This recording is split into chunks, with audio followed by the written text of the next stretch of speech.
Michigan, no problems with Florida. Syracuse, no problems with Marquette. Now those two will meet in the Final Four. Welcome into the Sporting News Studios. I'm Tom Vandervoort as we look at each and every game of this year's NCAA tournament, and we're coming down towards the end. Thanks to UPS and the UPS Team Performance Index.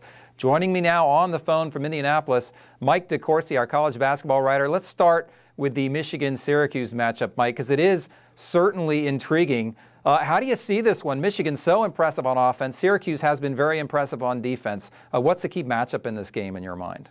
I think the first thing is, how does Michigan attack the Syracuse zone? It's something that they haven't seen regularly, as you saw when Indiana from the Big Ten, the same conference in which Michigan plays, struggled terribly to attack the zone with very capable, in some cases excellent offensive players.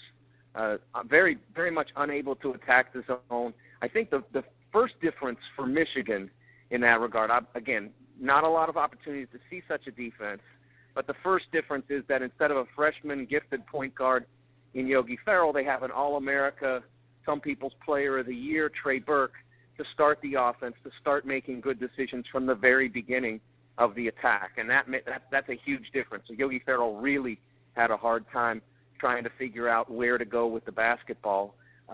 Trey Burke may have the same problems, but at least he comes at this with greater experience, a greater sense of confidence. As you saw when Trey hit the 28-footer that kept alive Michigan in this tournament to tie Kansas at the end of regulation on the semifinal, the regional semifinal on Friday night. This is a young man who does not lack for confidence. So that's a great start for Michigan. And then from there, it comes to running good zone offense. John Beilein has been a zone coach most of his career. Now, some people will tell you, well, John Beilein never beat Jim Boeheim while Jim was at Syracuse. Yeah, well, here's the thing. He didn't ever have Michigan's talent. I mean, he was trying to do it with West Virginia's guys who were very good players, but there weren't pros on those West Virginia teams. There are pros all around on this Michigan team, so it does change the chemistry a little bit. John should understand because, first of all, he has experience going against the zone back from when he coached at West Virginia, and also because he's coached zone himself, how to design an offense that would beat the zone. So that's a good start, again, for Michigan. But on the Syracuse side, you have elite athletes who really understand this zone very well and are playing it probably, this particular group, with greater confidence than they've ever played it. And frankly, this is about as well as Syracuse has defended in 4 or 5 years. They have been just elite through the course of this tournament and through much of the Big East tournament as well. So it's a real terrific challenge for Michigan to face.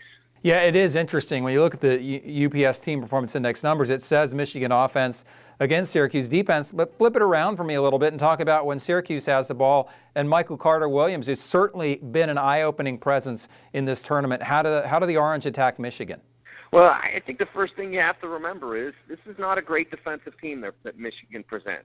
They did a very nice job. I think that the addition of Mitch McGary as the regular center now, the starting center, of basically the guy who is the full-time center, he played a lot of the year off the bench. He played full-time for a stretch of about 6 or 8 games when Jordan Morgan was hurt. But after Morgan came back, he went back to a fairly small reserve role. And I think it impacted Michigan. I don't think they were as good without Mitch McGary. And so that's at both ends of the floor. Now, Mitch is not the technically most gifted defender at this stage of his career, but he is massive, and he has great feet.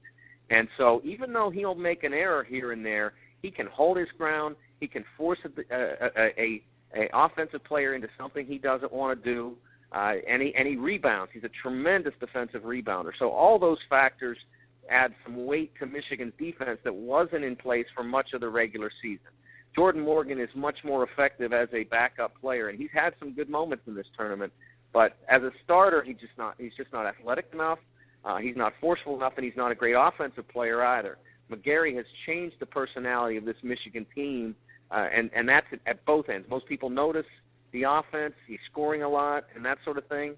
But he's also made a difference on D, and he's going to have to be able to hold up the back line. Michigan gives up penetration a little bit. He's got to stay steady, and he cannot get into foul trouble. Yeah, certainly. And do you have a feeling, Mike, when you look at these two teams coming together in the Final Four, which way this one goes? Wow, that's tough at this stage before you really start to pick it apart and analyze. But I think that Michigan has a nice roll going. I think they have a really good feel for offense. Trey Burke is playing with great confidence.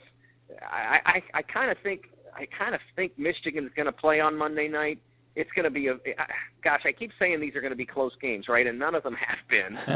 But I've got to think that this game stays close, and that it comes down to who makes great decisions at the end.